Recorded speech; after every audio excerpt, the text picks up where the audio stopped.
Le Matin titre sur les affaires du terrorisme enregistrées au Maroc. Au cours de l'année 2014, leur nombre a atteint 147 contre 64 en 2013.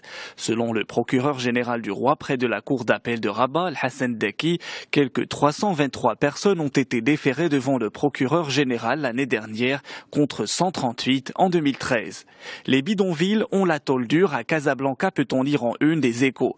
2010, 2012, puis 2014, reporté plusieurs fois, la fin des bidonvilles à Casablanca est finalement prévue pour 2018. Nabil Ben Abdallah, ministre de tutelle, annonce son plan de bataille contre l'habitat insalubre dans la métropole.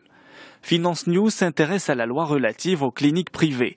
La loi 131/13 relative à l'exercice de la médecine autorisant l'ouverture des cliniques aux capitaux non médecins vient d'être adoptée au Parlement. Une adoption qui met fin à plusieurs années de débats houleux et de polémiques sur l'efficacité de cette loi.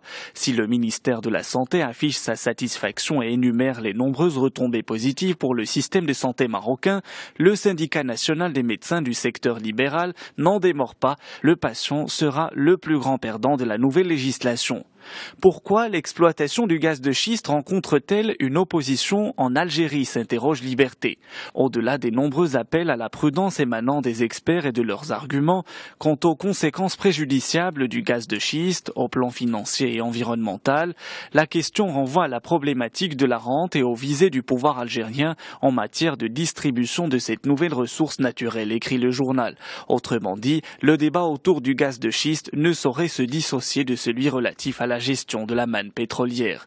TSA Algérie s'intéresse à l'inflation. La prévision officielle dans la loi de finances 2015 est de 3%. En réalité, ce taux risque allègrement d'être dépassé en raison des hausses des prix annoncés par les opérateurs économiques.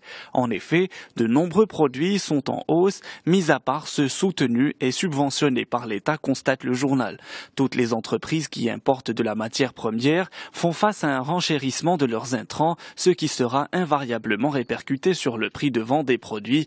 Idem pour les produits finis qui coûtent plus cher.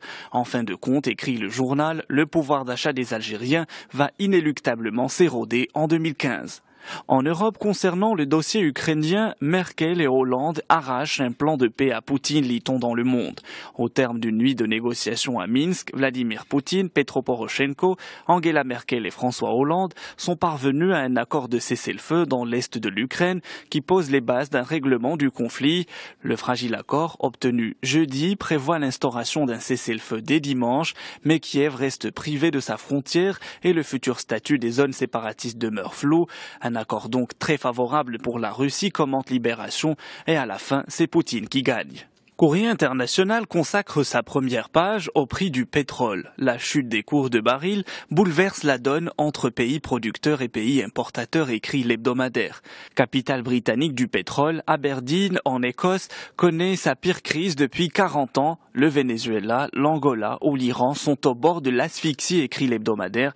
La Chine, elle, tire son épingle du jeu. Courrier international nous propose un tour du monde des gagnants et des perdants.